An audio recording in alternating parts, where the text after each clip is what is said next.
Get ready for some magic in just a second. Follow along as I show you the secrets behind this easy Photoshop trick that can transform your creations.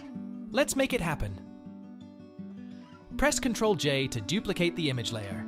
Click to convert to layers and click Yes. Click to remove background to remove image background. Now choose the Type tool and write your text of your choice. Press Ctrl+T and scale the text. Right-click here and choose Convert to Smart Object.